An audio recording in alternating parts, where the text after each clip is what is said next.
பேரழகுடனும் பேரறிவுடனும் பிரகாசித்துக் கொண்டிருந்த லூசிபர் தன் அழகினால் இருதயத்தில் மேட்டிமை அடைந்தான்.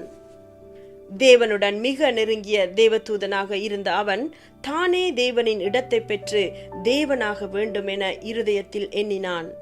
அவன் அதையே தெரிவு செய்து தேவனுக்கு விரோதமாக கலகம் பண்ணினான். தனக்கு கொடுக்கப்பட்ட வல்லமையை பயன்படுத்தி 1/3 தேவ தூதர்களையும் தேவனுக்கு விரோதமாக கலகம் பண்ண தன்னுடன் சேர்த்து கொண்டான்.